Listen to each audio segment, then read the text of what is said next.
Hello, hello, everyone. You made it. You carved out time, you made a plan, and you got here. Now, that's assuming that you're here for how to do hybrid meetings and events without headaches. That's what we're here to talk about today, do some fun exercises, and hopefully you'll come away with way less headaches. If you're just meeting me for the first time, I'm particularly delighted that you're here, and know that my name is Leanne Reagan. So know that I'm coming to you from Nairobi, Kenya, and our power has been off all day and it just came on. So if the power happens to go off again, no, the backup generator will kick in. It'll just take a second or so. And also it's about this time of day when these beautiful birds called ibises start to make some noise. So it sounds like someone's dying. That's not the case. It's just the ibises. So welcome, welcome, welcome. You belong. I'm so delighted that you've made time to be here. Our roadmap for today, we're going to explore the benefits and the challenges of hybrid meetings and events. We're going to unwrap just two goals you need to keep in mind. We're going to keep it really, really simple and talk about two goals to help make every hybrid event or meeting a success. We're going to look at what distinguishes, how do you distinguish between what works and what doesn't work for hybrid? And then I've got a list of 26 different tools. So you'll get to pick the ones that you want to explore and we can play around with those. I can see Patty's just coming in. Hi, Patty. And then you're going to come away with a cheat sheet that I've put together with some UN colleagues that is a list of tips as well as a list of lessons learned from past events. So know that you'll get an access to that. And if you are a UN staff, this will count, if you wish, towards your annual mandated training. Hi, Freya, I can see that you've just joined. Great. Let me know in the chat, how many roundtables have you been to? Is this your first? Is it your third? Let me know in the chat. If this is new to you, this is meant to be a really supportive community where you both receive support and that knowing that you have lots to give. Everyone here is a really bright mind and has lots to share. Joe's saying 3. Hey, Joe. Dana is first, third, second. Hi, Daphne, it's your first. Awesome. Welcome, welcome. Okay, so particularly if this is the first time that you're meeting me, let me know in the chat which of these 5 things are you interested in. So put the number of the little story that you want me to illuminate briefly. So I will tell you a little bit more about myself. Just put 1, 2, 3, 4, or 5, and I will tell you the story behind that. Alexander saying first. Okay. So, and you're participating on your phone. So I trust that people are here in a way that works for them. I share all the resources afterwards if you're a member. So if you are on a tablet or a phone, you can always participate in those things later on. Okay, so we've got number 1, I think. Yeah, first, second, and fourth. Okay, so number 1, tech trials turned resilience. So I was doing a team building event for a client. Laura, it was about 120 people. And we spent days getting ready for this hybrid event. And it was a 2-day event. And we had lots of tech challenges, lots and lots and lots. So this problem solving sheet and this tech tip sheet comes out of that. And I loved part of the team building that we were focusing on was this concept of resilience and dealing with ambiguity. So the staff were really able to turn that around and really work it to our advantage. Okay, I think was number 2 was the other one. Look at me. So I'll tell you more about this later, but one of the challenges with hybrid is that people forget to look at their cameras. If you are in a physical room with other people, we forget to look at our cameras. And so we can leave people out because we're just busy looking around the room, right? Which is human nature, but it doesn't really make you feel very involved if you're participating online and people aren't looking at you. So I actually made these little cute little signs that people folded and put over their computers. I'll show them to you later. That really says, look at me, don't forget about me, etc. Okay, and then I think number 4, oh, Zoom bombed. Hey, Taylor, I can see Taylor's coming in. Welcome, welcome, welcome. Yeah, so I had, I've had a question actually. The meeting is being recorded and I'll get to this in just a moment, but if you're a member of the Roundtable, you get access to all the resources. And I'll tell you more about that in just a second. I have been a survivor of a Zoom bomb. It happened where folks were annotating on the screen and this big old, it was drawn, it wasn't a picture, but shall we say, an intimate body part appeared on the screen. And I actually wrote a blog post about that, how to handle that. So I'll just make a note, given that that's come up, and I'll send that how if that comes up for you, if you deal with the Zoom bomb.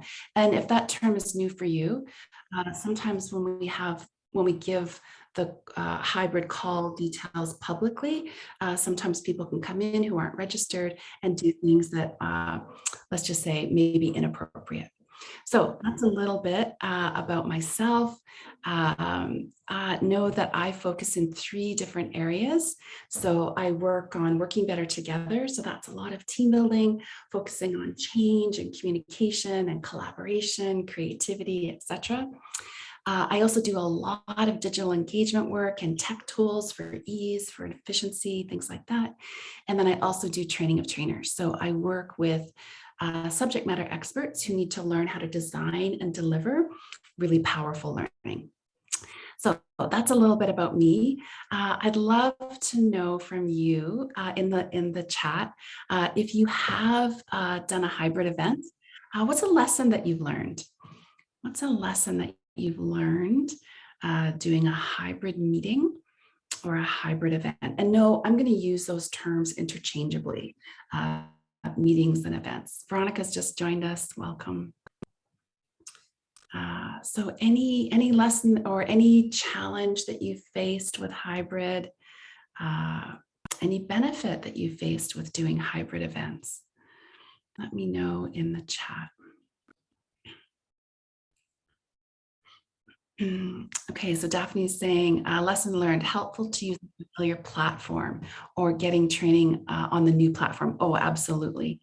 Hi, Kathy. Kathy's saying, need additional backup in terms of rules. Yes, yes, more people involved. We're going to cover that. Absolutely. Pam's saying, so important to have good audio and then be able to see everyone. Yes, yes, the tech is so important. Hala's saying a challenge has been how to frame the in-person meeting on the screen. Oh, yes. Okay. Rana, benefit reaching to higher number of participants. Right. It's more accessible. Right. We're going to talk about the benefits. Marie Teresa says, had no hybrid so far. Yeah. So you're brand new to this. This is great. Rita's saying sound problems. Virtual participants couldn't follow fully the deliberations of the meeting. Oof, that's hard. Wathena saying time zones. By the way, if I happen to mispronounce your name, please feel free to send me a DM and I'd be happy to correct myself. Jesus is saying more effort in preparing the sessions. Yes, yes, absolutely. Virginia's saying sound problems. Kathleen's saying voting. So say more about that, Kathleen, maybe having people online and in person be able to vote. I'm not sure. Yes, if you're trying to run a meeting where people need to actually, you need to come to some sort of agreement and you have a way of where you have like Robert's Rules of Orders, or again, context dependent, how to do that equitably. Do you do one, and if you have nominations, do you do one from the floor and one from the online? You just have to think that through. Yes, good point. And tech tools can come in there, right? Tools that are really easy to use and can really capture information like that. Okay, and then Patricia's saying not prepared, haven't prepared a hybrid meeting before. Yeah, it's new to a lot of us for sure. And Virginia, difficult to join the Menti pool. So if you're using a particular tool, sometimes that can be a real barrier. Okay, well, oh, and Hanya saying having a virtual moderator moderate a hybrid session was a challenge. Oh, okay, good to know. And Leah saying in breaks, local participants exchange easily digital, ones feel left alone. Oh, good point, good point. Yeah, okay, these are excellent. Both Ines saying interpretation issues. Yeah, so there's certainly lots of challenges, and there's also lots and lots of benefits as well. So speaking of tech tools and trying to engage people online and pretending if we had folks in the room as well, I also want to turn this over to you. So I'm going to share a link with you. This will be in the chat in just a minute. So feel free to click on that. It's a Google Sheet, and simply place your name under the number that is the last digit of your phone number. So this is a way to line up people, and we're going to come back to this later. Okay, so put your name in the column that is the last digit of your phone number. And if you have more than one phone numbers, just pick one. And we're going to come back to this later. If you're on a phone or a tablet and you're unable to do this, and if you feel comfortable, just let us know what your number is, and someone in the group can put that on the sheet. Okay, so while you're doing that, just a couple of really quick, Rena saying the voice is cutting. Oh, let me know. Are other people having trouble with audio? Let me know in the chat. So a couple of housekeeping. Oh, okay. So Rana, it might be your network. Okay. But I love that you checked in. I love that you did that. Thank you. Okay, so a couple of housekeeping things. Ask questions, offer ideas, suggestions. Again, I know there's brilliant minds in the group and you have lots to offer. So please receive as well as give. Also work to curate your learning. So it's wonderful that you have spent the time, you've carved out this time to learn. It's also important to apply and use that learning. So I've given you another link, and that link is to a downloadable worksheet that you can use. It's editable once you download it. And you can fill that in as we go along. So what are some things you want to do as a result of today? What are some things you want to continue doing, some best practices you're already doing? What are some things you might want to stop doing when it comes to hybrid or not do? What are some things, what are to-dones, like things that you've already done that you feel can use some celebration? Psst, coming to the roundtable would be one of those. And then what are some things to tootle? So those that's how you want to relax when we're not working and we're not talking about hybrid. Oh, folks are saying the link's not working. Okay, I will check. So we're going to have a break roughly at the top of the hour. So thank you for letting me know that it's not working. And I will actually try it without the what do you call that? The slash at the end. Oh, it does work for some people. Okay. Try it without the forward slash and see if that works. Otherwise, you can take a piece of paper and you can just write these things down. Okay. Other housekeeping. Someone asked about the resources. So only the learning and development members get access to the resources. So if you're not a member, I've just put that link in the chat, and that's how you sign. It's free, and that's how you sign up to be a member. So what do members get? They get all the invitations to the roundtables. You get a time-stamped video. So if you want to fast forward or come back to a part in the recording, you get an audio recording and you get a workbook. So for all of the roundtables. So if you're not a member, and you want to get the resources from this roundtable and other roundtables, please feel free to do that. Josephine is asking for a link. I've sent a couple links, Josephine. I'll just send I'm assuming that you mean the worksheet to curate your learning. So I'll just send that again. Okay, and becoming a member is different from RSVPing for a meeting. Oh, great. Okay, Bothinia's got it working. Good. So know that those two things are separate. And please help grow our community.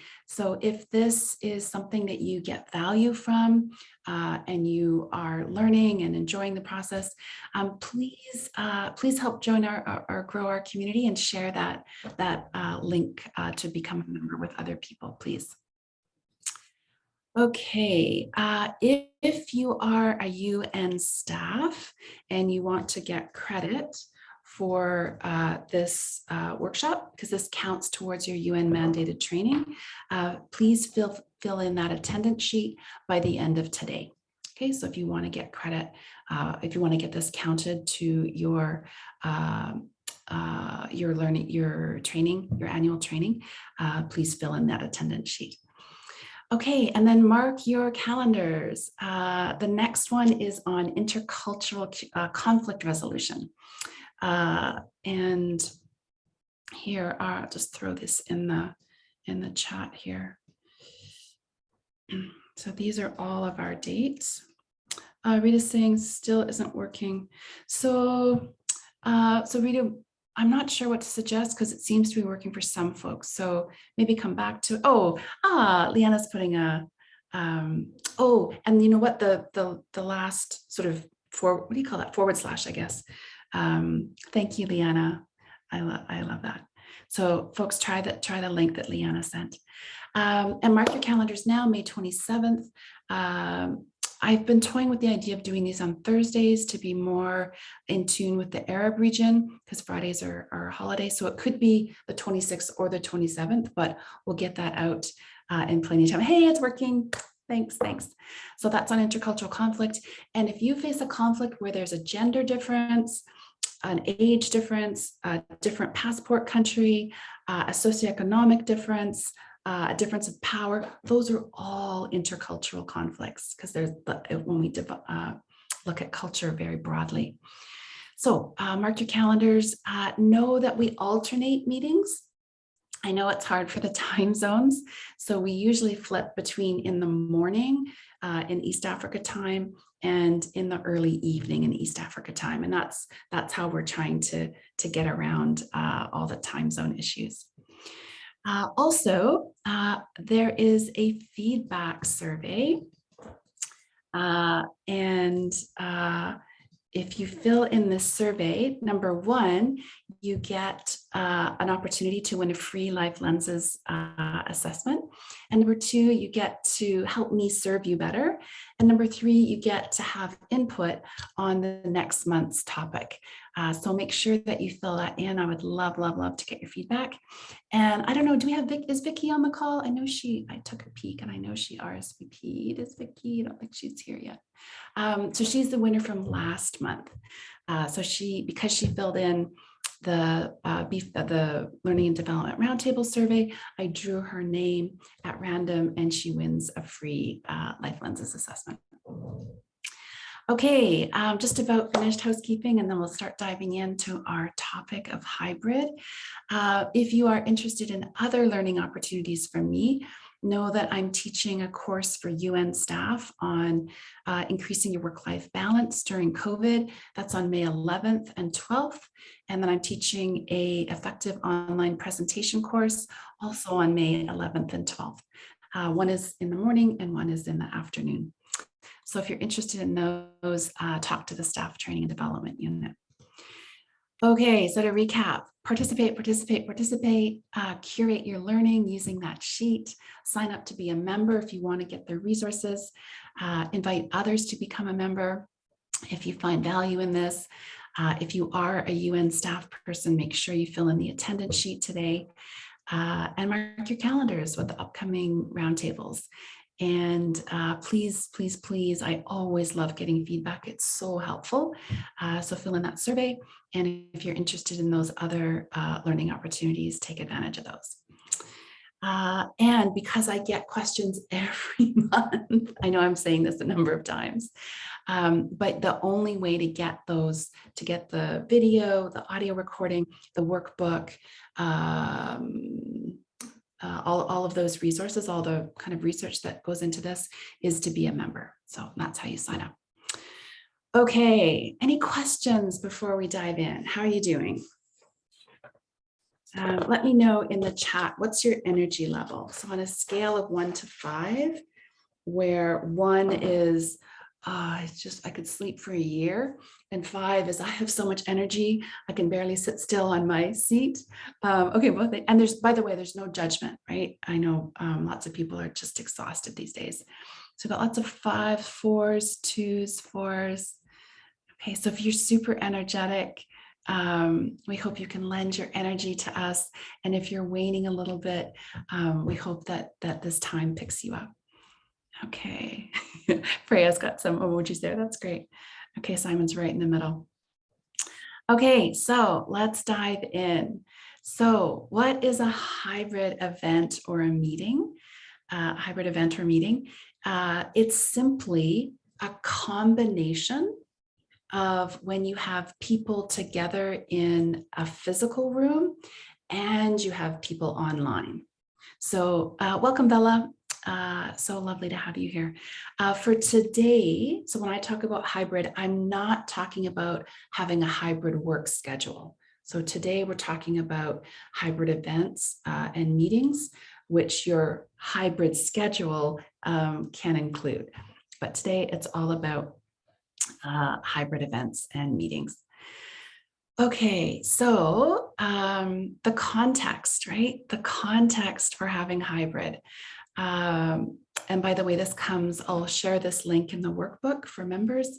This comes from an article, The Fight Over the Hybrid Future of Work. So The Economist is saying research says that people like working from home, but the bosses want them back in the office. And basically overnight, we were forced into this very grand experiment. And for one of the UN courses I teach, I remember doing some research with the ombudsperson who, and this is going to sound ridiculous to your ears. You might think I'm lying even. It's going to sound so ridiculous. He told me about a case where a UN staff person pre-COVID was having difficulty. This person had asked their supervisor if they could work from home 1 hour a week. That's it. 1 hour a week. And the supervisor said no, right? So it's good that, again, that's going to sound ridiculous to your ears, but that's because of this very upside down context we've all been part of for the last 2.5 years. I'll also send you resources from the UN Digital Executive Series, The New Normal. It's a fantastic webinar. It's so, so good. And one of the participants said everything becomes more complex, not less complex in hybrid work. We are doing 30 billion with a B, minutes of online collaboration every day, which more than doubled pre-COVID. And we now have a really great opportunity to make the technology and the workplace culture come together with this hybrid opportunity. Also, learning and development has gotten a lot easier. So that's all from the UN Digital Executive Series. There are other benefits to hybrid. What do you think they are? Let me just, I'll put this question in the chat. So benefits to hybrid, what are they? So Rita's saying larger audience, flexibility. Yeah, what are some other benefits?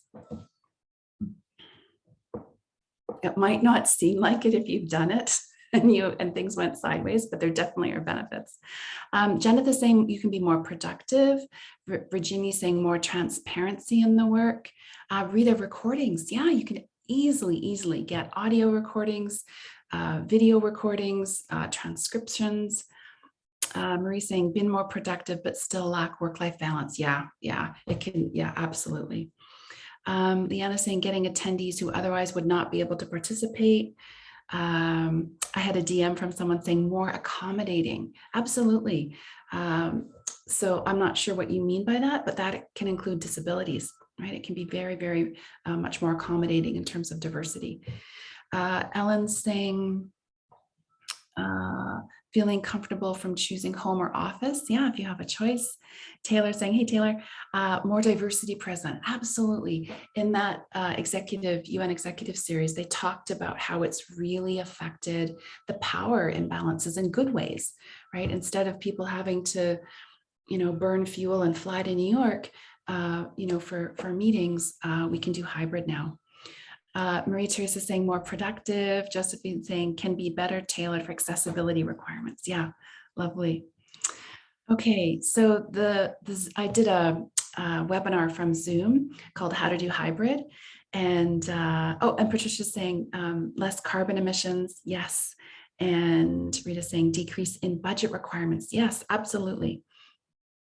So Zoom, in this hybrid webinar that I took, they said that the research shows 3 key benefits, which is efficiency, flexibility, and cost effectiveness. Both in you saying work-life balance. Yeah. What about challenges to hybrid? And before you answer that, see how many circles, if any, can you see in this image? So how many circles, if any, can you see? So Rita says 4. Perth is having trouble with internet. Bothania saying supervising staff can be a challenge in hybrid. Yeah. Okay. Daphne saying 16, 4, 4, 4, 8. Okay. Wandia saying 20. Oh, Wandia, I love that. Yeah. Rita changed her mind to 8. Josephine 0. Yeah, so the reason why I put this little exercise in here is we all come to hybrid with our own perspectives, right? And some of us come, give me more, love it, love it, love it, can't wait for the challenge. And others are kicking and screaming going into this. Because just as there are benefits, there are also challenges. So let me know, I'm just putting this in the chat in a second, the challenges to hybrid. And the answer is what you see. Technically, there are 20 circles. So there's 16 in the, here, I'll show you, I'll do some annotation. So if you look carefully, you'll see a circle in, sorry, hang on, I did that wrong. You will see, I'm circling the circles. You'll see 4 in every row like that. So I don't know if they pop now. And who was it? Wandia, I love this. I'm guessing that you counted these 4 as well, which is very, very, very clever. So yes, there are 20 circles. Okay, so what about the challenges? The challenges for hybrid. What are some of the challenges? We talked about the benefits, flexibility, accessibility, cost effectiveness. Daphne's saying more challenging to organize and manage. Yes. Patricia, technology. Yes. Donna, technical issues. Joe, keeping everyone engaged. Bothina saying dressing up. Okay. I love that. I'm actually don't worry, I have clothes on, all of me, but I am wearing very informal shorts because right before the roundtable started, I got really, really hot. So, and I would never wear a pair of shorts to a professional workshop. Okay, focus. Yes, Tian Xiao says. Donna, can be outside of work hours. Yeah, if you're juggling time zones. Marie, technology and expectations that you're able to respond to your emails, chats, anytime, regardless of time difference. Yeah, absolutely. Okay, well, to add to those challenges that you've very well addressed, and Marie Teresa's adding technical issues, the Zoom, this comes from actually a couple of different sources, but mostly the Zoom webinar on how to do hybrid. Zoom fatigue, right? Our bodies physiologically react differently when we're on a screen than when we're in person. And being on a screen has been likened to being in an elevator, being about 50 centimeters apart, so pretty close without being able to look away, right? So that can cause Zoom fatigue. Persuading participants to participate, figuring out how to make it work. Apologies, sorry. These are challenges that folks listed in last month's Learning and Development Survey. Pardon me. Knowing how do we, we just got around to figuring out Zoom and Microsoft Teams. Now we've got to do hybrid. So how to make that all work, how to make all those tools work for people online and in person, and how to keep calm when the tech fails. Okay, and then to add to that, the Zoom webinar. And Patricia said high expectations. Yeah, people can have high expectations, which can be a good thing and a bad thing. So the research, Zoom's research shows inclusivity, right? So if there's a digital literacy gap or accessible issues when it comes to internet, that can be a real, making things inclusive. Being able to collaborate can be harder. Kathy had a good example of that, of voting, things like that. People being distracted, and of course the technology. So when we take all of those challenges, what I encourage you to do is focus on two things, only two things. Any guesses what those two things could be? We're going to narrow this down to two goals. Any guesses what those are? If you find yourself being overwhelmed, you're maybe a little bit anxious, you're a little bit frustrated, if you bring it back to these two things, you're going to be just fine.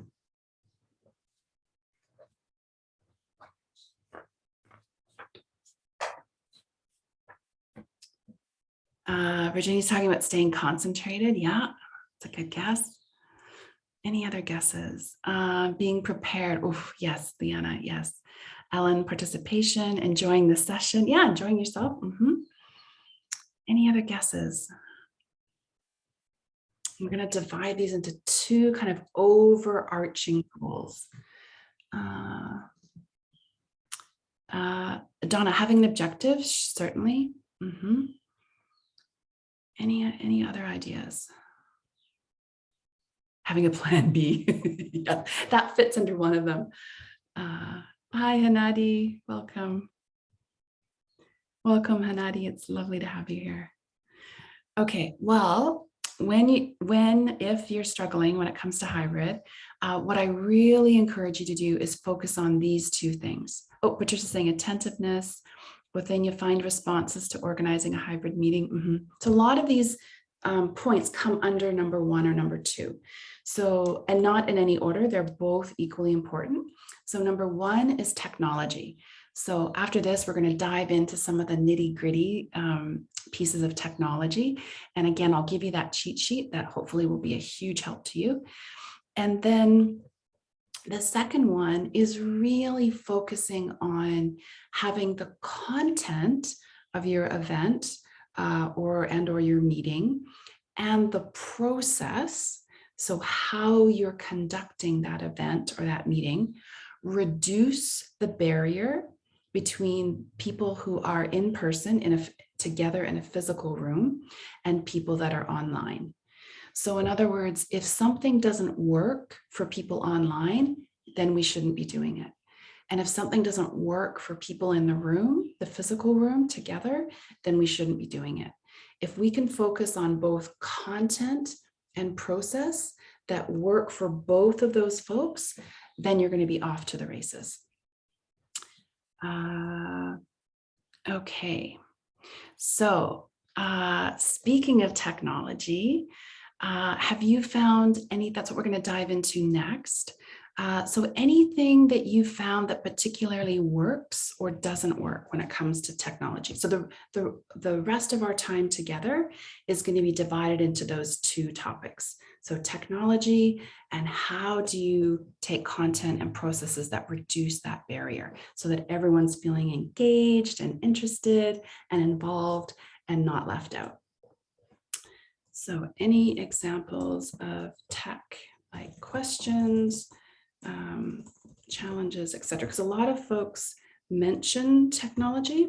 So I'm interested to hear, do you have any examples of specific tools that you've used that have worked really well, or things that haven't worked, or questions? Untested headphones can be embarrassing.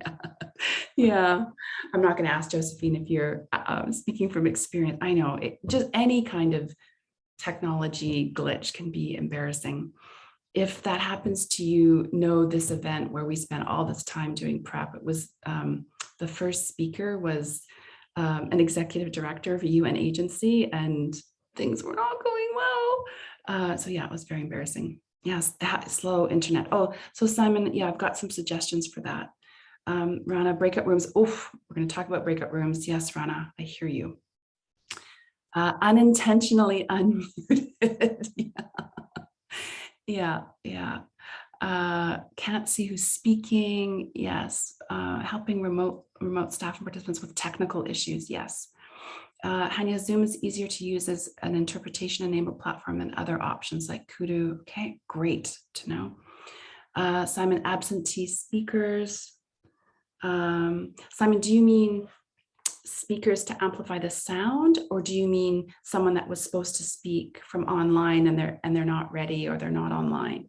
I mean, either of those things could be a challenge. Jian Jiao is saying in-ear headphones helps with focusing by blocking noises outside. Yeah. Liana, we've had hybrid breakout rooms and having a 360 camera for each group help, but it's a big ask. Yes, it is. Anything else?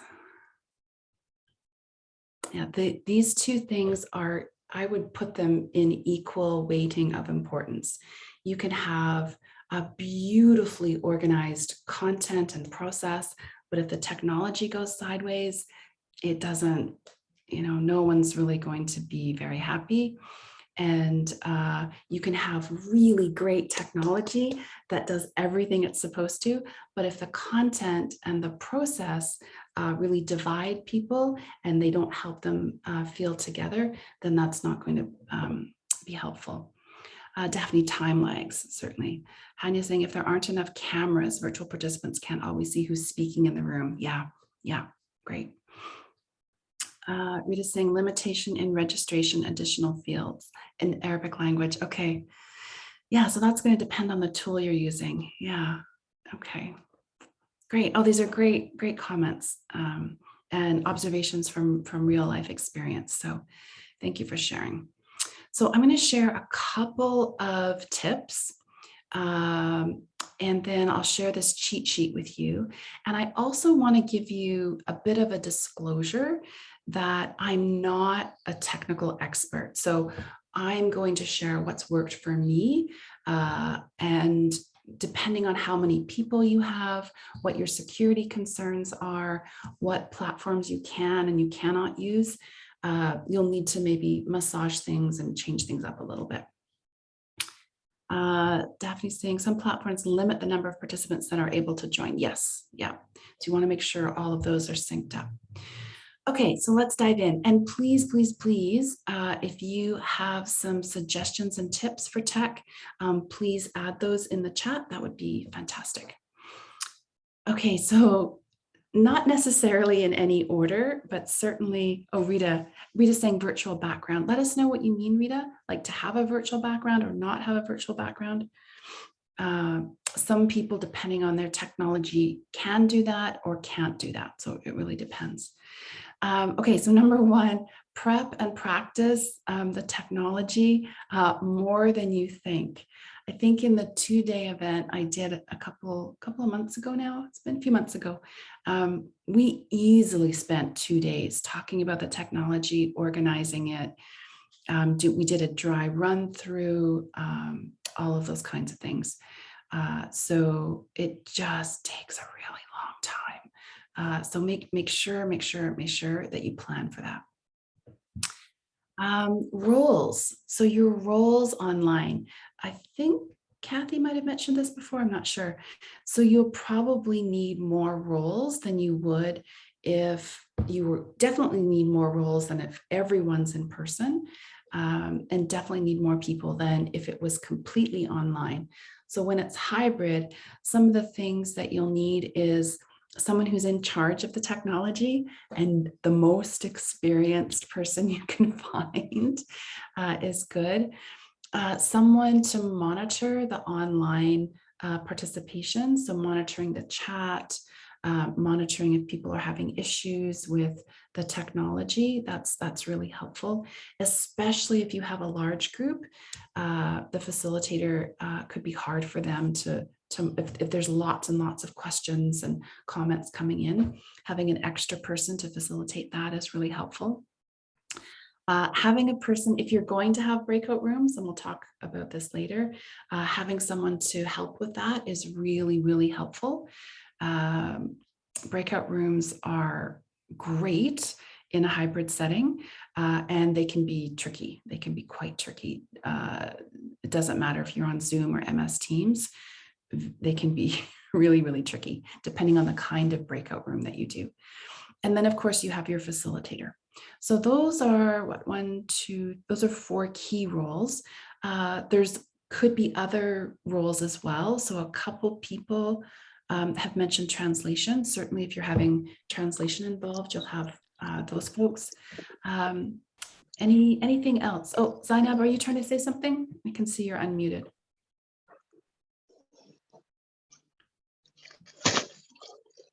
Okay, Zainab, I'm just going to mute you.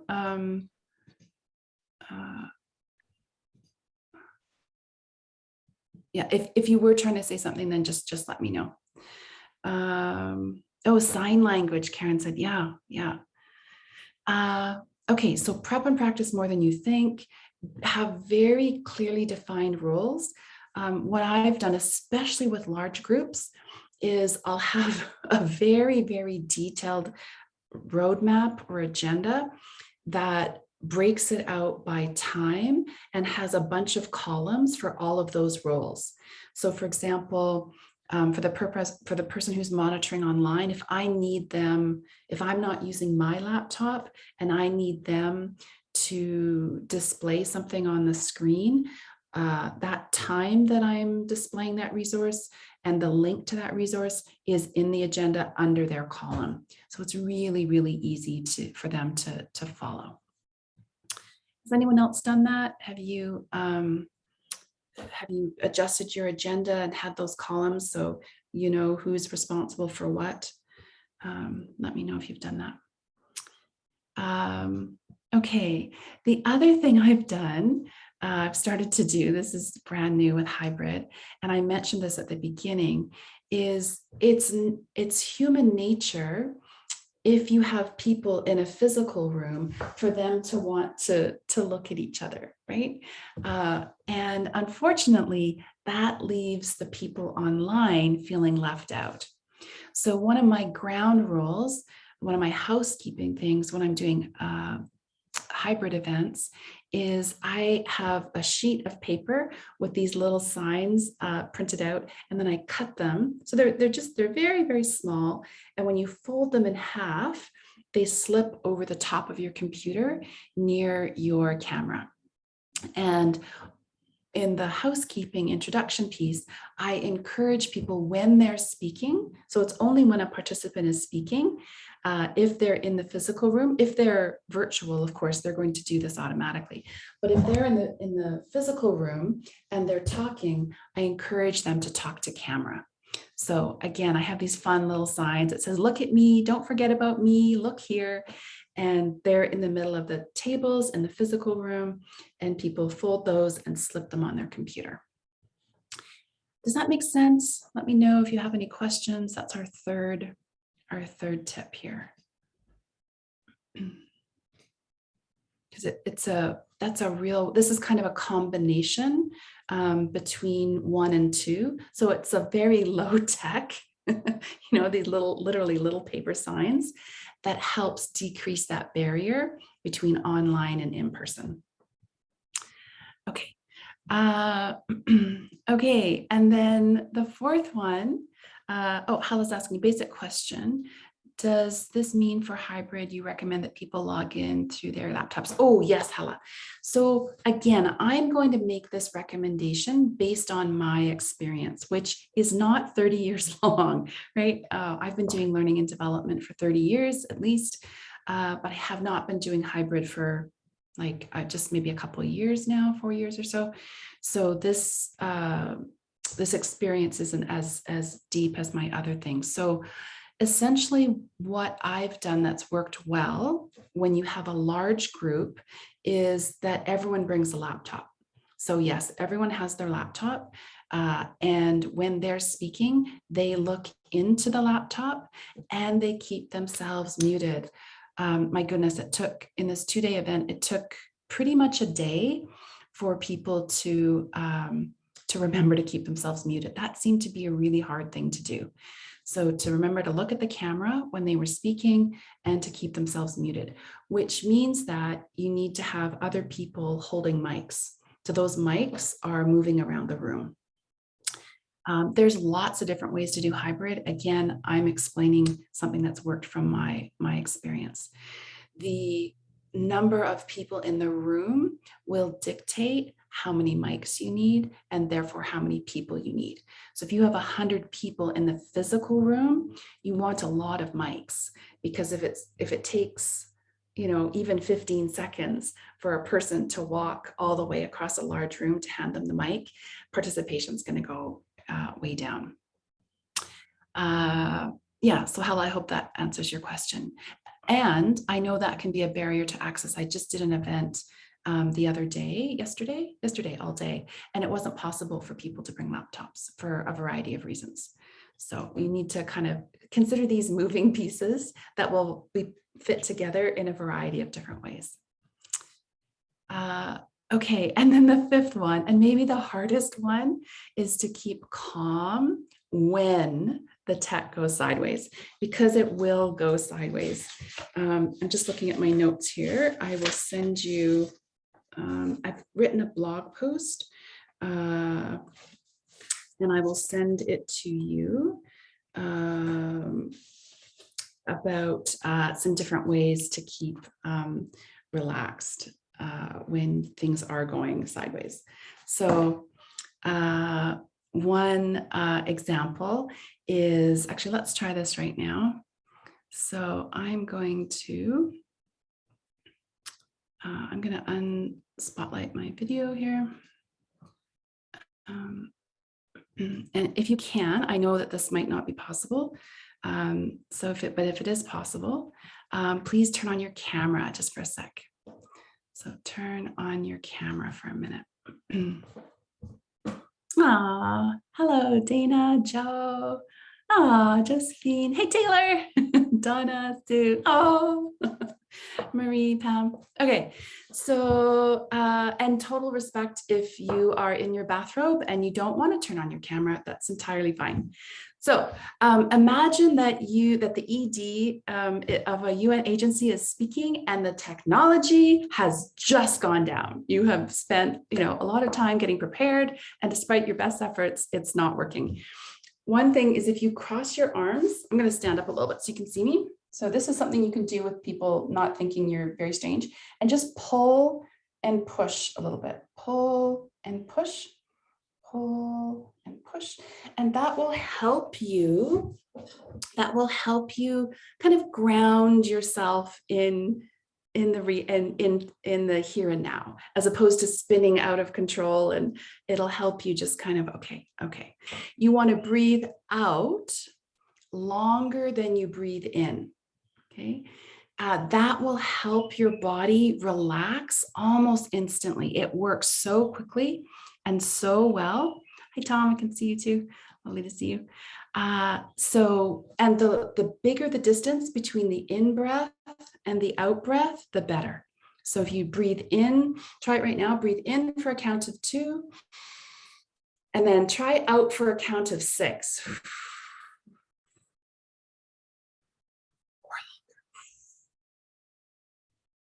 So if your stress is really high, that's going to bring down your cortisol very quickly, and it's going to help you relax. Okay, you ready for a third technique? We've got number 1 with the arms. We've got number 2 with breathing out. Number 3, this is going to seem really strange, but it's smiling. So has anyone done laughter yoga? Used to be big, like, I don't know, 10 or 20 years ago. I can see Dana nodding. So this will be familiar to you if you've done laughter yoga. We like to think of ourselves, as Brene Brown says, as logical beings who are sometimes emotional, but actually we are highly emotional beings who are sometimes rational. So if you smile, do it now. If you smile, even though there's nothing to smile about, and remember the tech has just gone down in front of an important UN person and you're really stressed, if you smile, I promise you this is true from neuroscience, your brain thinks, hey, Taylor, you're smiling. Taylor must be happy. I'm going to make her happy. It works so well. It works so well. It can be the last thing that you feel like doing, but it works really, really well. Now, I want to add a caveat. I always say it feels like gravity is going to stop working tomorrow with the global pandemic. Mental health issues are rampant. Gender-based violence has increased. There's just been so much trauma. So by me telling you to smile, that's a technique for in the moment. I am not telling you all you have to do is smile and all your problems are going to go away. I am not telling you all you have to do is breathe out a long time and all your problems are going to go away. These are just techniques for in the moment when you need to calm down and have a plan and figure out what you're going to do. Freya's saying use nervous laughter. Yeah, it feels very strange, but if you laugh or you smile, your brain thinks you're happy, so it will immediately work to make that true. Now, you have to be careful. If your team is frantic and you're smiling, they could take that as an offense too. So of course you have to do this with a grain of salt. Okay, let me go back to the screen here. Just give me 2 seconds.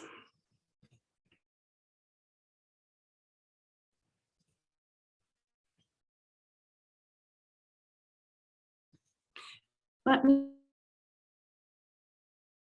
know in the chat while I'm doing this. Are there any techniques that you've used to help you relax when something is going sideways?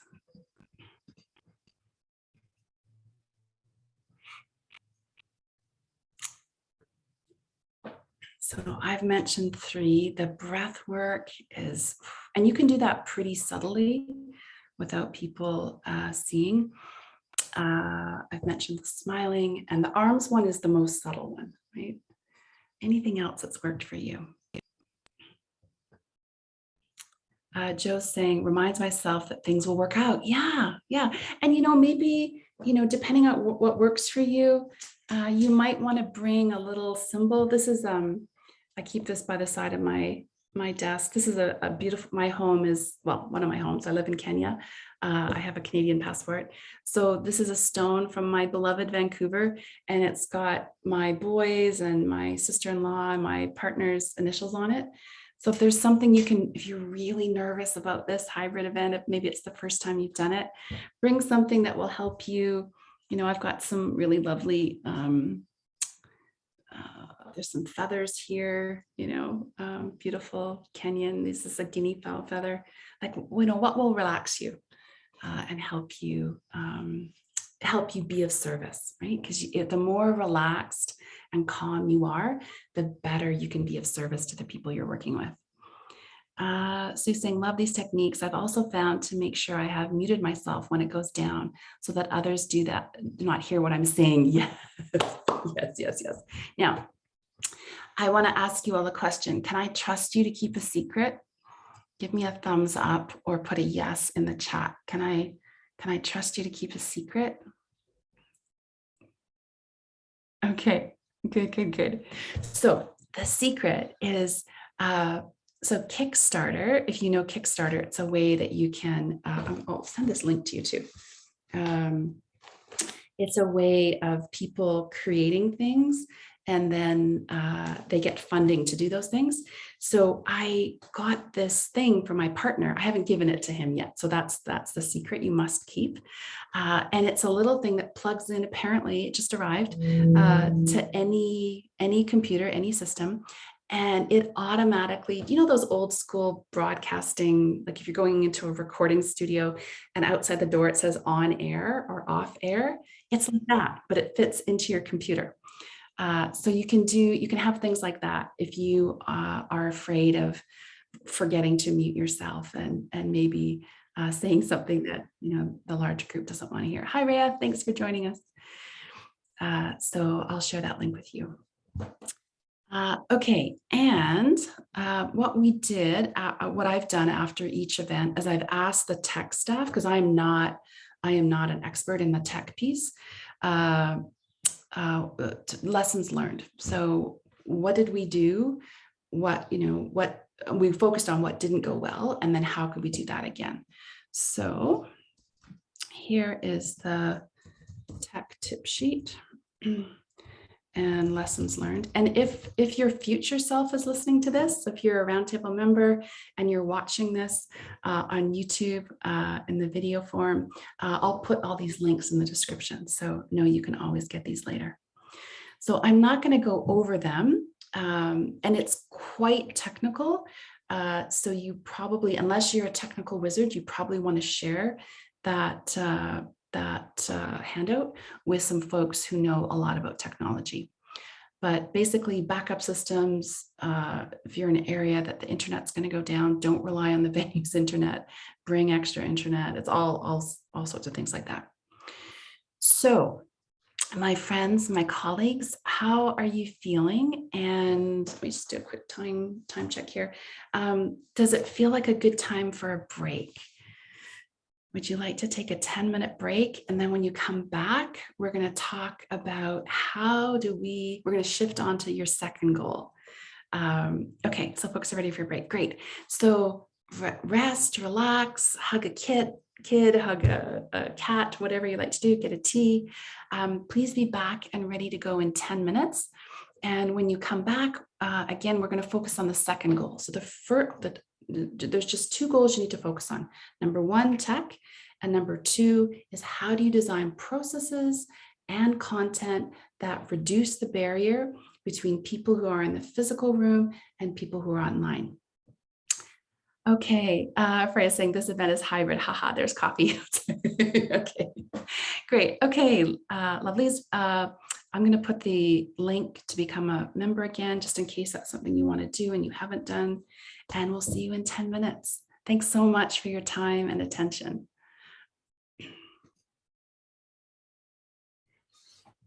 Welcome back from your break.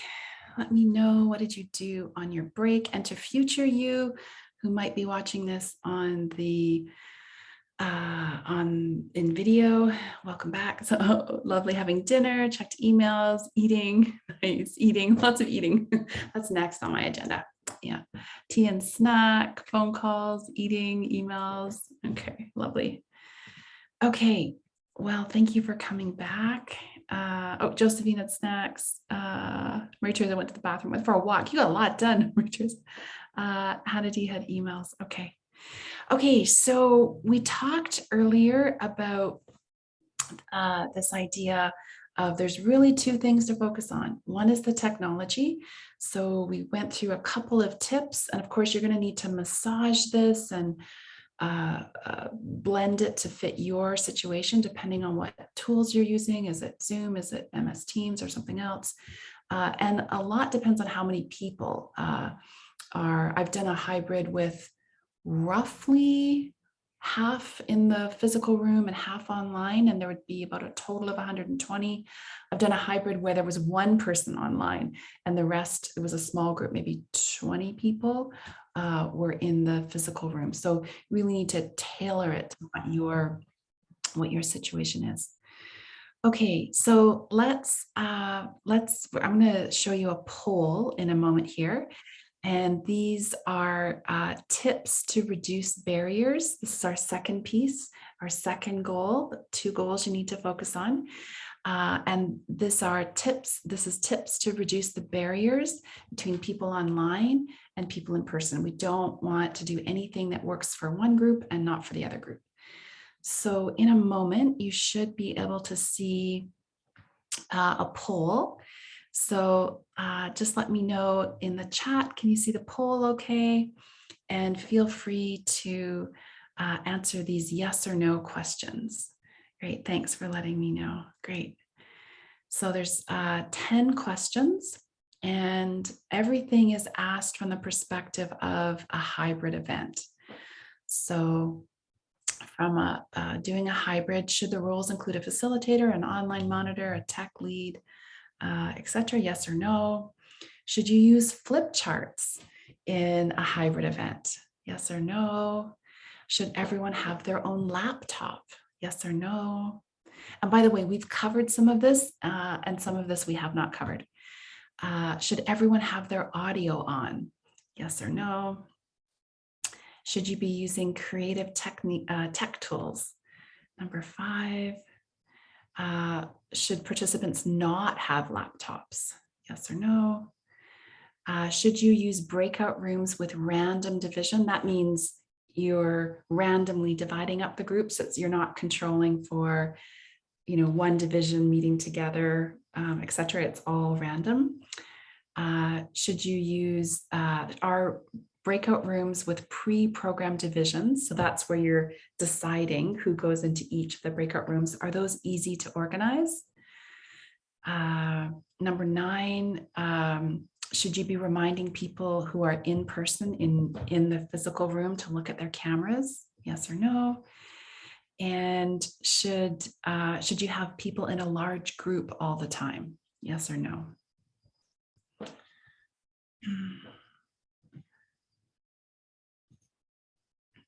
So I'll just give you another minute to figure that out. Welcome, Sarah. Lovely to have you. We're just doing a poll. You should be able to see that on your screen. Welcome, Simon. I was just mentioning, we're just doing a poll. So feel free to answer those questions. Just give folks another minute or 2.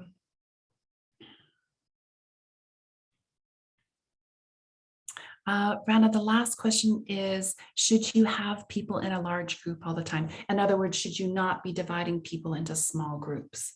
Thanks for asking for clarity there, Rana.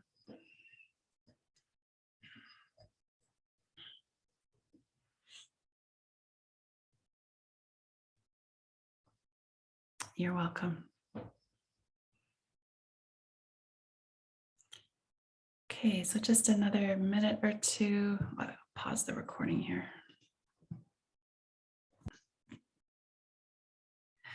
Okay, I was telling folks as I had paused, I have a big, very high-tech tool here, a big handwritten sign saying record. Anytime I pause the recording, I put that in front of my screen. So that helps me remember to press resume again. Okay, so here are your answers. So you should be able to see the answers now. Let me know in the chat. So we're going to go through each. You're asking a question about 7 and 8. Oh, okay, we'll get to that in a sec. Let me know in the chat. Can you see the answers? Can you? Oh, sorry. I can see why you can't see the answers. There you go. Now can you see them?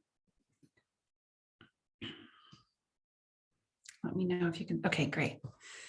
Okay, so here is Okay, so the answer's here. So roles, should those roles include those people? Absolutely, yeah. So 100% of the people said yes. You may have additional roles, for example, translation, accessibility related issues, but probably at least those roles. So, okay, should you use flip charts? So 34% said yes, and 66% said no.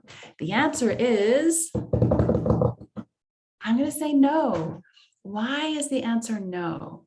Why should you not use a flip chart other than to save paper and carbon footprint? But why would you not? Yes, Josephine, because online people can't participate. Exactly. It's just too hard for them to see it. It's a hassle to get the camera there.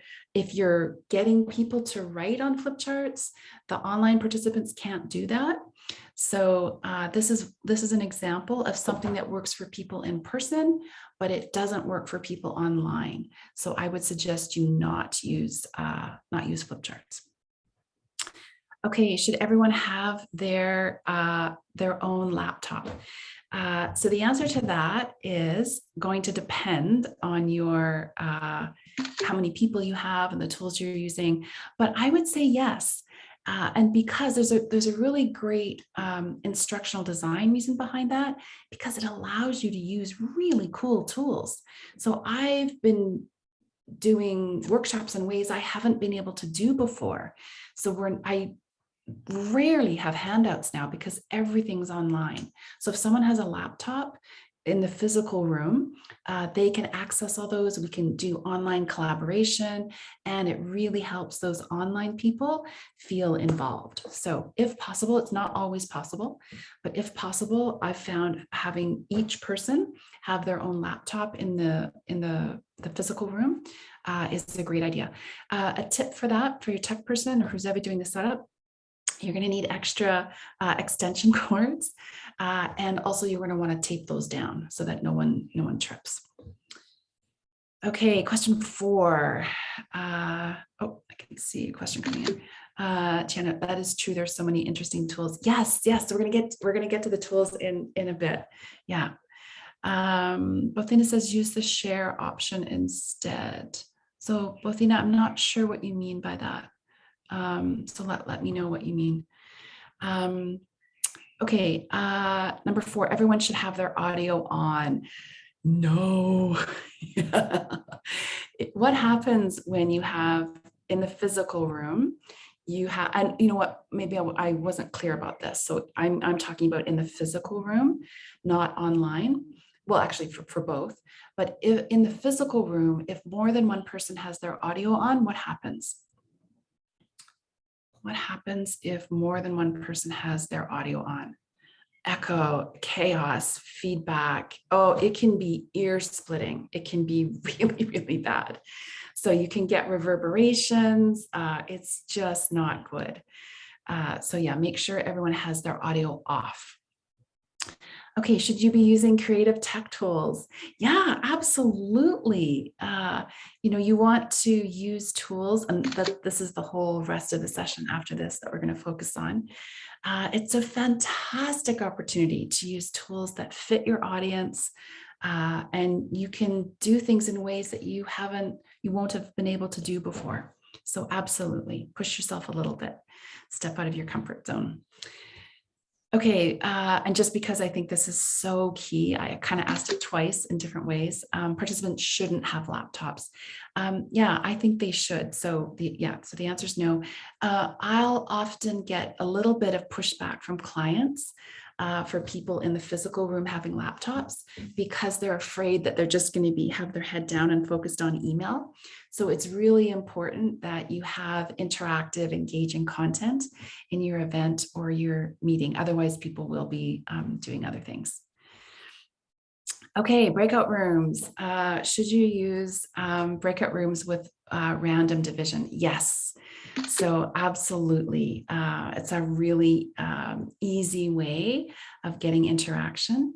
Of course, it's going to depend on your content, but it's a really lovely tool. And both in Teams and Zoom, it's very easy. It's very easy to do breakout rooms. Bothania saying in answer to the question on the flip chart. Sorry, I'm just noticing this. Okay, still not quite sure.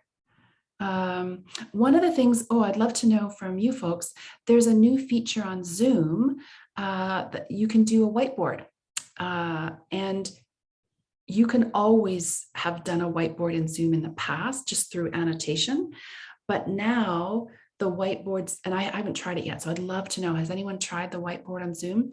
The really cool thing about the whiteboard is that people can continue to work on it.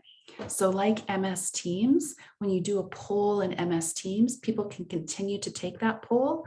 When you do a poll in Zoom, it's done. Once that workshop's done, they can't get to it. So a whiteboard in Zoom is like that. People can continue to act. Donna, you've used it. How is it? Let us know. Was it good? The only downside I saw to it would be that you have to put people's emails in there to share that with them. So if you're working with a large group, that could be a bit of a pain. Joe, how would you do brainstorming with a group? Oh, Joe, I'm going to show you. Can you just hang on to that question just for a sec? Okay, number 8, breakout rooms with, you've used it with one person. Okay, and was it good? Was it good, Donna? Was it helpful? Oh, good. Okay, good. The difference between annotation and whiteboard in Zoom is annotation, again, once the workshop is done, you can't get back to it. With the benefit of the whiteboard is that people can continue to work on it long after the workshop is done, and only the people you've shared it with. Okay, breakout rooms with pre-programmed divisions are easy to organize. So 63% said yes, 38% said no. I am going to say no. Oh my goodness. So now, if you have a small group, then yes, they're easy. If you have a large group, it's a little bit of a nightmare. So in Zoom, or actually I've done it mostly in MS Teams. And what we've been doing in Microsoft Teams is we open another meeting. So if I want people to divide by division or by unit, or I want these particular people to be in a certain group and these particular people to be in a certain group, etc., then we queue up a meeting, that the tech person queues up a meeting invitation, a different meeting invitation to each of those people, right? And then only releases that MS Teams invitation about 10 minutes before they go into small groups. So that's the best way we found to do it, because if you're working with a large group, you'd spend half an hour, getting 120 people into the places you want. So yeah, it's not super smooth. Okay, question number 9, should you be reminding people in person to look at their cameras? Yes, and I showed you that little sign that I've made. And then number 10, should you have people in large group all the time? No, the breakout rooms are great. They're really quite easy. Well, definitely the random breakout rooms are great. Okay, I'm going to stop that share. Okay, Sue's saying whiteboards, yes, 100% allows participation in asynchronous time. Yeah, there's other tools other than the Zoom whiteboard for sure. Okay, so moving along here. So those are some ways to make sure you always want to have this mental checklist in your head. Is this thing I want to do going to be helpful for the process and the content, both for people online and in the physical room? Sue's saying you can preload one set of, yes, you can, but only one. Yeah, so if you're doing different breakout pre-programmed, it doesn't work. Yeah, so good. Thanks, Sue. Thanks for sharing that. Okay, so let's dive into some of how do you make this content fun and engaging and impactful, and make sure that people remember it. So the answer is what I call FGLAs, right? So any guesses what FGLAs stand for? Actually, it's right there on the thing. So FGLAs stand, this is my term, for facilitated group learning activities. And this is how you're going to go from to people are going to remember this. And why? Because it helps with Zoom fatigue. You can use them to pre-engage people before a meeting or an event and help persuade them to or motivate them to attend. Makes you look like a star, right? It makes things really memorable, so retention goes up, and you get more engagement, right? So FGLAs are facilitated group learning activities, and they are super, super great. So again, just another reminder, the FGLA has to work for online and in person for a hybrid event. And make sure that you're connecting that activity to learning. Otherwise, it's just a fun activity. So I put a large number of FGLAs here. So you've already done one. You did the lineup one, which we're going to come back to. And if you were not on the call when we did that, I'm going to share that link so that you can participate, because we're going to come back to that. So let me know in the chat. I've got all of these queued up. So which one, we're not going to have time to do 20, 25 or so, but we do have time for a handful. So what would you like to see an example of? So these are all different kind of FGLAs. So facilitated group learning activities. Okay, so Josephine says 11. Okay, so 11 is the crossword puzzle. So let me just skip ahead to that. Okay, so crossword puzzle. There is a very strangely named site called Armored Penguin, and you can make crossword puzzles very, very easily. So I've just shared the link to this crossword puzzle. You can also make word searches using Armored Penguin. It's a free tool, and I've given you an example of one here at the link. And every time you make one, you get 4 puzzles. You get one web version of the questions. You get a downloadable PDF of the questions. You get a web version of the answers, and you get a downloadable version of the answers. So you get 4, both online and downloadable. So super easy tool. It is so popular. When I started using them, I've been using them for a decade. People love, love, love, love them. So just make sure you're connecting it to your content. You can use it as a way to lead into your content, see how much people know, a little prior learning assessment. You can use it after, during, whatever you like. Okay, so that's one example. Let me just go up. So we've got 10 and 5 and 16 and 17 and 14. Okay, we'll see how many we get through. Okay, so 10 is okay. And by the way, on my agenda, beside all of these, I have, because I didn't know what, I wanted to give you choices, but I didn't know what one you were going to pick. So I've got the slide number for each of these tools, so I can quickly go back and forth. Okay, so Kathy was asking about like voting and basically online collaboration. So one of my favorites is a tool called Padlet. So Padlet is so simple. It doesn't matter if the people that you're working with have very limited abilities with tech, they can use Padlet. You just literally click and you can write text, you can write, you can import images, you can import memes, all those kinds of things. So this is a ketchup mustard relish. Oh my goodness, I'm dropping her name. Oh, this comes from, she's such a gosh, her name has escaped me, that she noticed in her grandson's kindergarten class that they asked, I guess once a week or something, for something that they needed to catch up on, something that they mustered, like must do, and something that they relish, something they really like.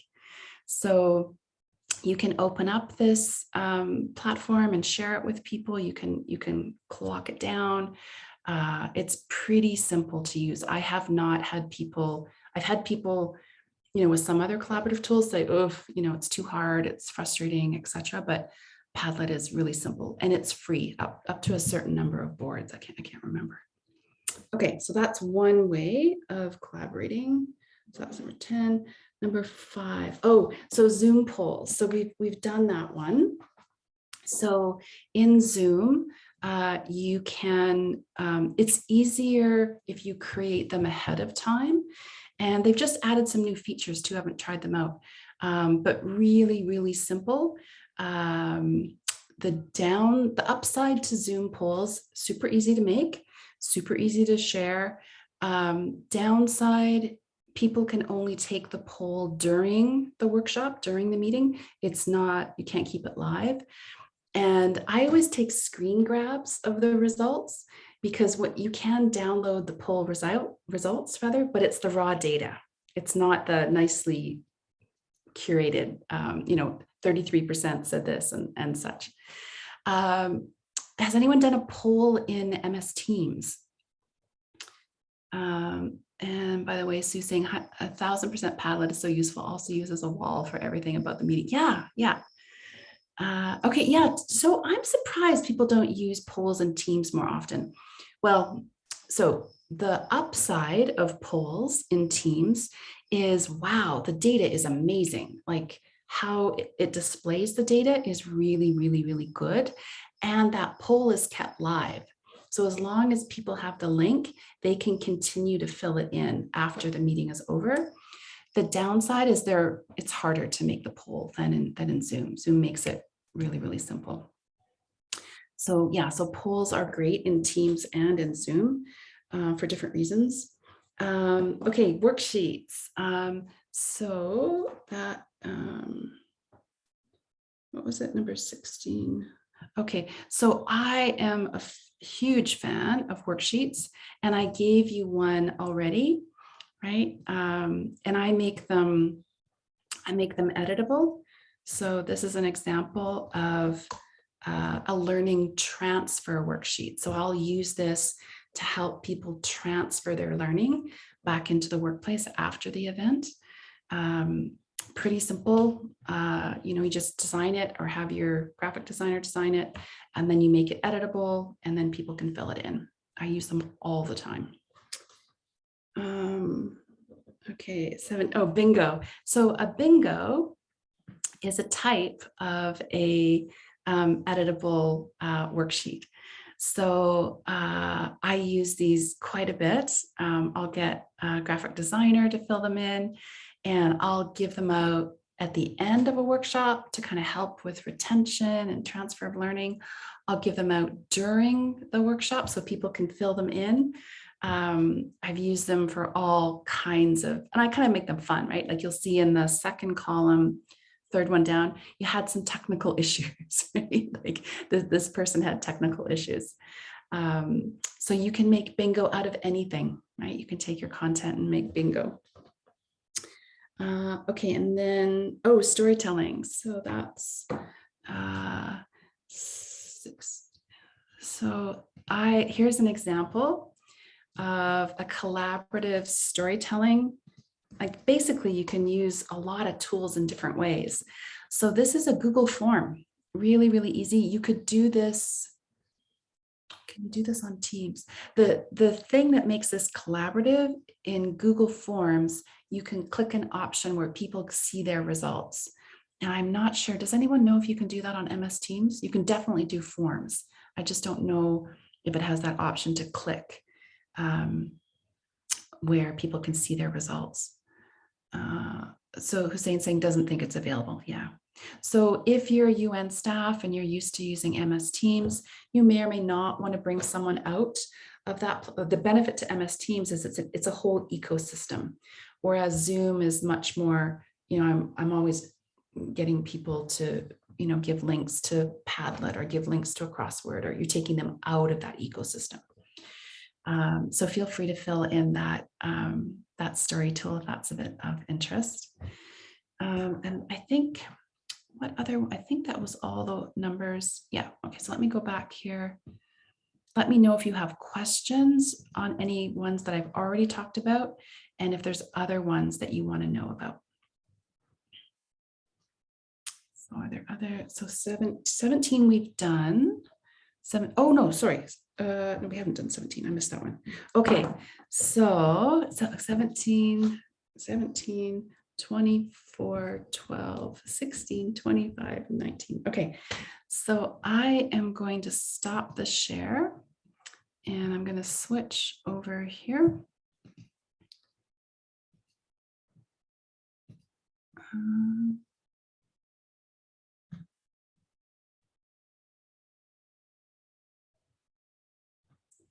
Okay, so I'm going to invite you in the, oh, hang on.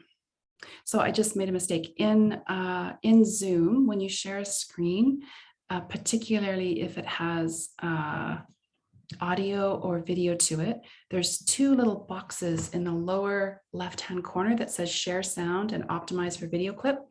If you don't click those first, you can't click them later. So I didn't click them first, so that's why I'm going back. Okay, so I'm going to invite you to see if you can spell what you're about to hear. And I'm going to play this a couple of times. So first off, put a yes in the chat if you can hear it. Once I know you can hear it clearly, then try to spell the very long word that he's saying. Okay, here we go. We call this mob stalking, herbivorous, solar conversion, lignified carbon sequestration, fertilization.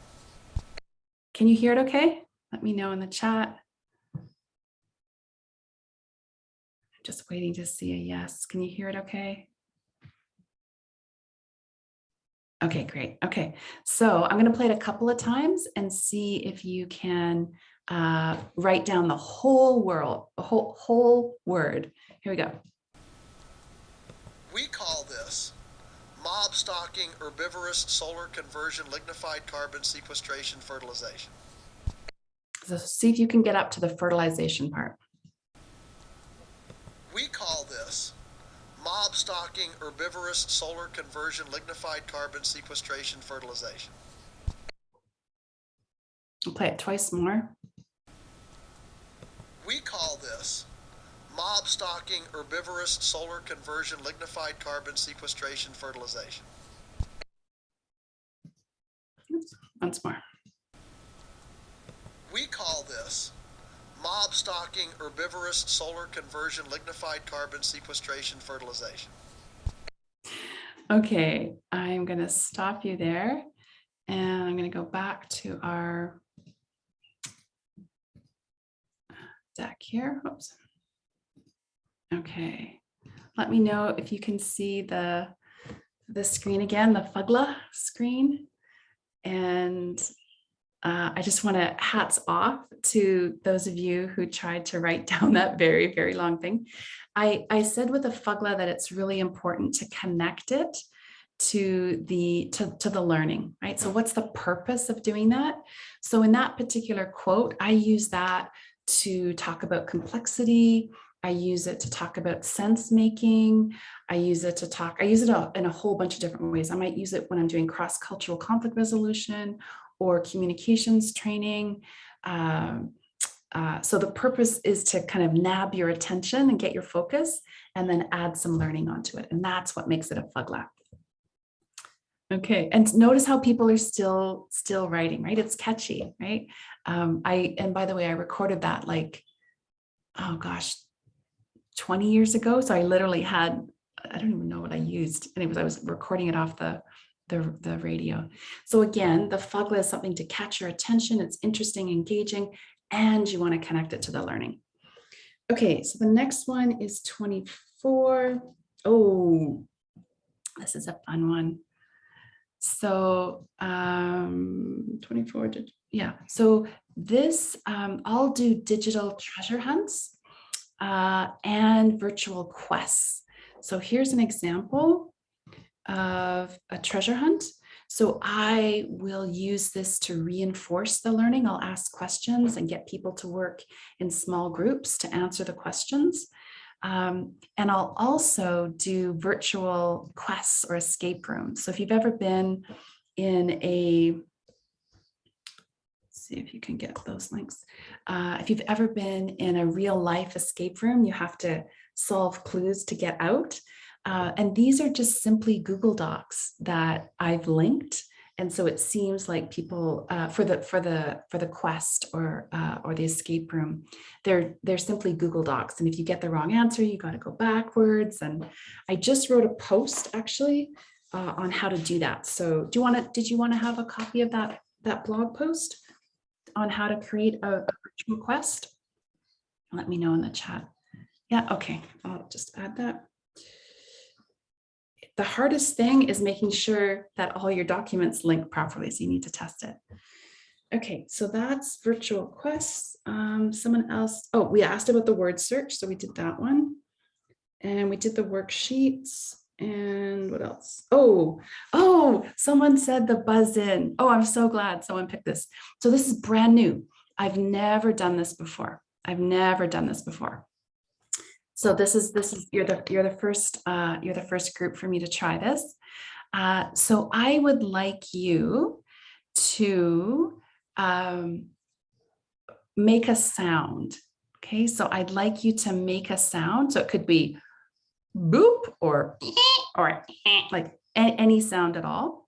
So I'm going to finish explaining the task. And then I'm going to ask you a question. I'm going to ask you to unmute for a moment. Okay, in a moment, I'll ask you to unmute. And then I'm going to ask you, if you know the answer to this question, to buzz in with your sound. Okay, now we have 41 people on the call. So pardon me if I'm going to try to listen for the first sound I hear and then ask you to identify who you are and see if you can answer the question. So let me repeat that. Come up with a sound. Okay, so it could be boink, it could be boop, it could be whatever you want. We'll practice that in a minute when I ask you to unmute. And then I'm going to ask you a question when you're all unmuted. And if you know the answer, make your sound. And the first person that I hear the sound of, you can tell me what the answer is. Any questions on the task? Let me know if there's any questions on the task before we start.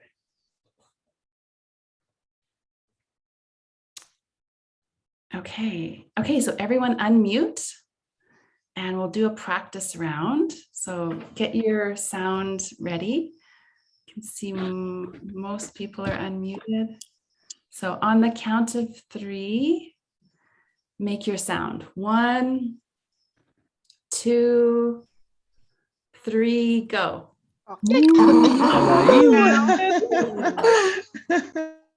Okay, I can tell this is going to be challenging because it's maybe for our purposes right now, we're just playing and practicing.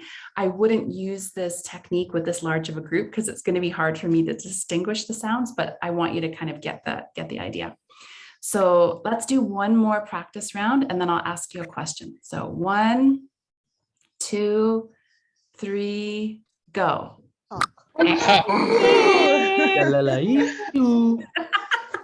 So great. Okay, so I'm going to ask you a question. And if you know the answer, make your sound as loud as you can because you want to get my attention. Okay. And then if I pick your sound, I'll try to recreate your sound and then you can tell us what the answer is. So the question is, what's one challenge for having hybrid, for doing a hybrid? What's one challenge for doing hybrid? Go ahead.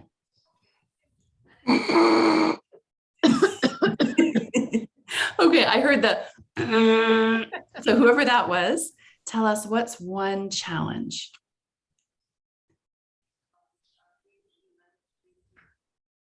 Or not. Maybe people talking over each other. Yeah, for sure. Hybrid can get I don't think we've talked about that, so I'm glad you brought that up. It can get kind of confusing, people talking on top of each other. Exactly. Okay, we'll do one more question and then we'll see if we have time for 1 or 2 more tools. So this is a fill in the blank. So if you can fill in the blank with this one word, then make your sound and I'll see if I can identify you and you can tell us the answer. So fill in the blank with one word. There are 2 goals for doing an effective online, or sorry, an effective hybrid event or meeting. One is to have the technology working really well. And the second goal is to reduce the blank between people in person and online participation. Oh. So, oh, I heard a honk. Who's that? Sorry? Donna, I said talk. So what do we want to reduce? Barrier. Yes, Barrier. yeah, exactly. Yeah. So you can see I'm using this as a way to kind of review some of the content that we've done. Okay, so feel free to mute yourself again, please. Thank you for playing. There was lots of really great, lovely creative sounds there. Okay, 19, dance. Okay, that was, let me go here. So I will often do some dance, like just, I know this is a thing that people tend to either love or really not like. So I don't do it for very long, but I have a membership on Spotify. So I will queue up my dance playlist and give everyone a chance to dance for like 30 seconds or a minute or something like that. Okay, let me go back to the list here. Is there anything else you wanted to find out? We have maybe time for one more before we close. Oh, Rita says 21. Ah, okay, this is a fun one. So, so for this one, I'll use, oh, and then 13. Oh, okay. So I'm going to explain just I'll explain this one and then we'll do 13. So 21, pointing is all about if I think people's attention is waning a little bit, or if I'm talking about a subject, if we're trying to do some planning, or if I'm talking about change management, I'll do this exercise. Okay, so I would like you to do this. So I would like you to unmute, everyone unmute, and I'd like you to point the direction that I'm pointing and say the direction that I'm pointing. So for example, if I point this way, you'd point this way and you'd say what? Right. Left. Right. Okay. What about this? Up. Up. North. Up. Up, Down. south. Good. Left. Okay. Left. Now, I want you to say the direction I'm pointing, but point the opposite direction. I want you to say the direction I'm pointing, but point the opposite direction. Here we go. Up. Up. Oh. Up. Down. Down. Left. Left. Up. Down. Down. Up. Up. Okay. And finally, I want you to point in the opposite direction that I'm pointing and say the opposite direction. I want you to point in the opposite direction and say the opposite direction. Here we go. Up. Up. Up. Left. Left. Down. Down. Good job. Good job. Okay. So again, I would connect that to maybe some planning, and feel free to mute yourselves. If I was doing some strategic planning with a client and they needed some reassurance about how the planning process can sometimes be like this, or I might use it to focus on cross-cultural communication or conflict resolution, etc. It's just a fun, quick little FGLA that helps get people engaged and focused. Okay, and Rita, you've got the last one, 13. So this is, oh, I love this one. So I'm going to share a link with you. So this will be the last one that we do. So feel free to click on that link, and I'm going to bring it up on my screen too here.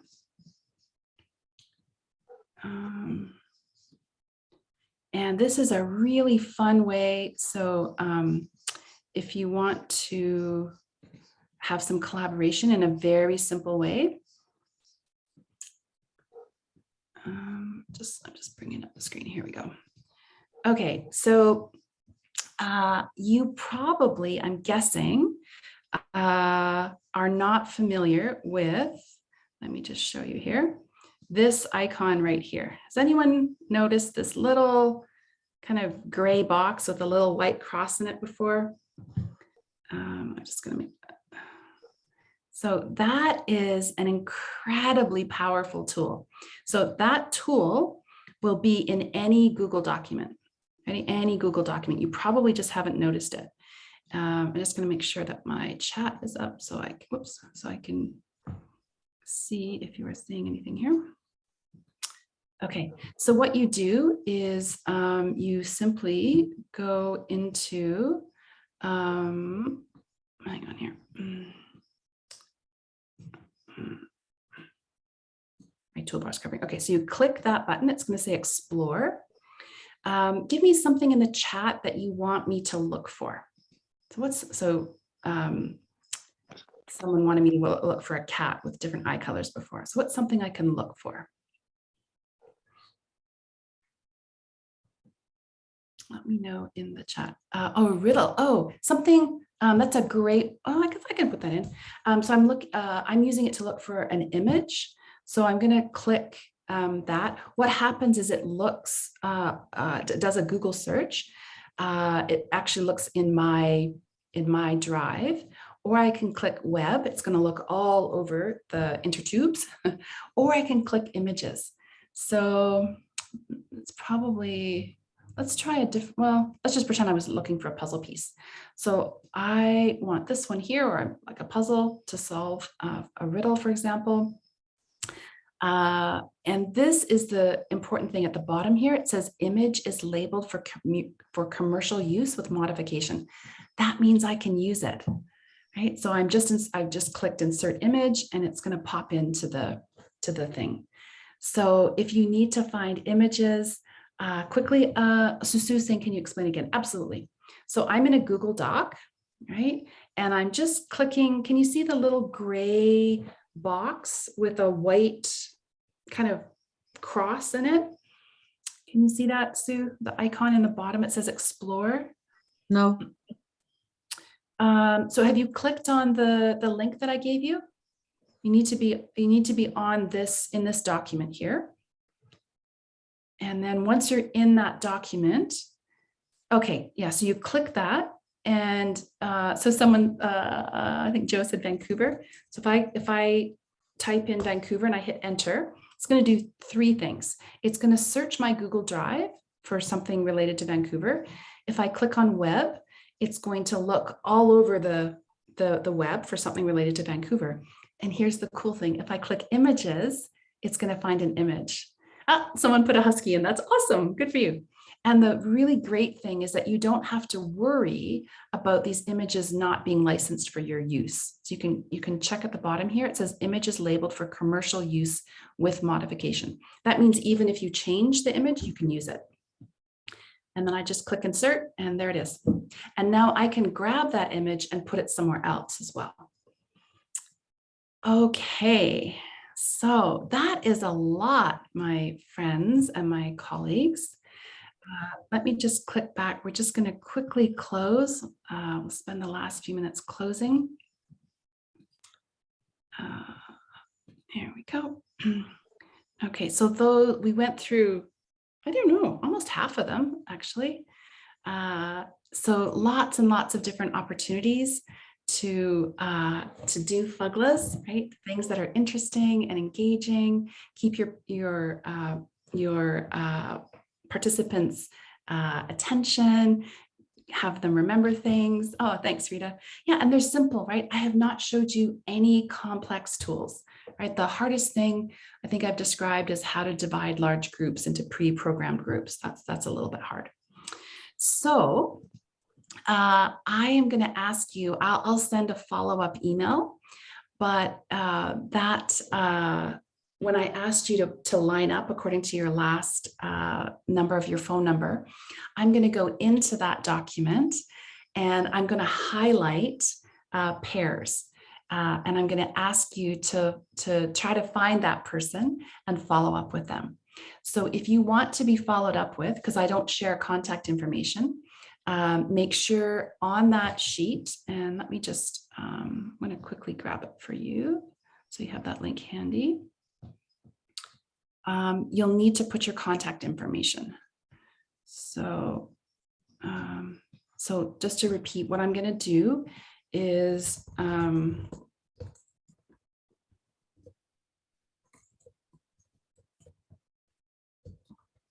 going to pair you up. So you'll find when you go onto it, not right now because I haven't done it yet, but when you do go onto it, you'll find that your name and someone else's name will be the same color, right? So make sure that you put your contact information, your email, or whatever you want, your Facebook, your LinkedIn account, whatever you want. And then this is your chance to connect and build the community, and then also talk about this to-do sheet, right? So what's something you want to do as a result of our time together? And you can share that. I'll probably do groups of 3, maybe 4 actually, just to increase the chances in case some people don't want to share their contact information. So make sure you put your name on that Google sheet, and I'll put this all in the follow-up email too. Okay, so if you are interested, if you haven't already, I'm going to share all these links with you. Make sure that you are a member, because that's the only way to get all these resources. You'll get the workbook, and you'll get the, oh, sorry, why didn't that copy? You'll get the audio recording, the video recording, workbook, all those kinds of things. And then please share the link if you found value here. Please help grow our community. I would really, really appreciate it if you share that link with 2 other colleagues. We have a Facebook group, so you can join that if you wish. All of this will be in the workbook and in the follow-up, but there's the Facebook group there. I love to hear from you. Love to hear what's working, what didn't work, what suggestions do you have for our topic next month. So there's a survey for you to fill out, and I draw at random 1 person each month to win a free Life Lenses assessment. And then finally, if you are a UN staff and you want to get credit for this in your annual training, make sure that you fill in that attendance sheet. So again, happy to share the workbook, PowerPoint, audio. The videos are all timestamped, so you can go exactly to the point you want with members. If you are interested in more information, if you want some information on team building, using tech tools, or training of trainers, please do email me. It's been a pleasure working with you, and I hope to see you next month. Stay well, stay safe, stay creative, and please turn on your audio and say goodbye to everyone. You're welcome, Joe. So everyone turn on your. Thank you. Thank you very much. so much. Thank you. Bye. Everyone. Bye. Thank you. Bye. Thank you. Bye. Bye. Bye-bye. Thank you for your time. You are so welcome. Thanks, everybody. Stay well, stay safe, stay creative. See you next month. Bye-bye. See you. Bye.